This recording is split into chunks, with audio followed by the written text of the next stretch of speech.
Hi, folks. I get asked all the time by different people to show electric guitar technique for rock blues, and rather than just ignore that, I realize there's a need to learn that for a lot of guys that play acoustic guitar and they don't know how to do that. I'm going to show you how to do a few things. I don't have a good rig for that anymore. I haven't played rock and roll for 20 years. So I've got a cheesy distortion unit that I'm going to plug in just so I can get the sustain. So for all of you rock aficionados, please excuse the tone because it's pretty dreadful. But what I'm going to do is I'm going to show you some of the techniques. And people always ask about pentatonics. Pentatonic, for those that don't know, is a 5-note scale. I'm going to play the diatonic major scale. I'm going to mute it so it doesn't ring out because it's a pretty nasty sounding distortion unit. So I'm going to play, and you've heard that before. That's do, re, mi, fa, sol, la, si, do. So it's 8 different notes, or 7 different notes, 8 in totality. And I'm going to play a 5-note scale, which will be the pentatonic.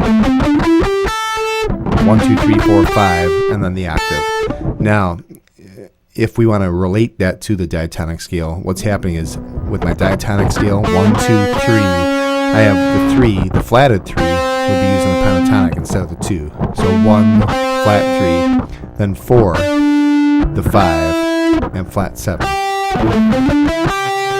It might be a little Eurocentric to talk about the pentatonic in relationship to the diatonic scale, but we're used to Western music. So Western music and Eastern music, 2 different things, and blues and that blues rock is what makes the 2 kind of meld together. So instead of just sitting with my pentatonics like a lot of people do, and they get frustrated with that pretty fast because it doesn't really sound like much, I like to take the diatonic scale and the pentatonics, blend them together. So instead of just playing the flat 3, I'll play the flat 3 and bend it into the 3 of the diatonic. So all of a sudden, I get a little tension there. Or my flat 7, instead of just playing that, I'll play it into the root.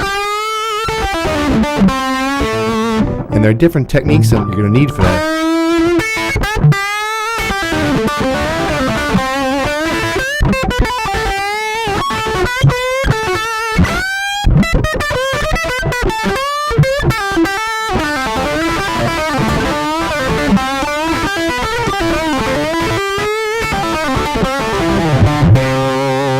A lot of that is just cheese. A lot of it's just reaching for notes that you've done 100 times.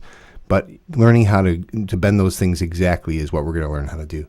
And a lot of that has to do with the fact that we're taking a note and not letting it back down. So we don't do this and then have it come back down. It sounds like a sick cat. We want to be able to mute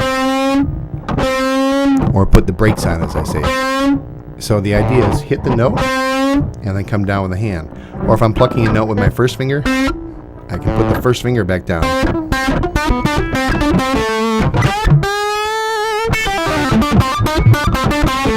So that works as well. And we want to be able to also think about vibrato. And I have a couple different types of vibrato I'll use. I can have my how's the movie vibrato, which is to say how's the movie? I'm using my hand as a kind of a lever. I'm using my knuckle against the guitar and then as a fulcrum and then just doing this. So it's pushing or pulling down on the finger. So, and instead of hitting it right on like a pogo stick, I'm going to have a little subtlety. So I'm going to take about half of the note, play it without vibrato, and then add the vibrato at the end like a good singer. And the other thing I have is a choking vibrato. And that I do by choking the guitar up and supporting it by the finger and shaking the guitar. And that's also subtle and slow, none of this. So I want...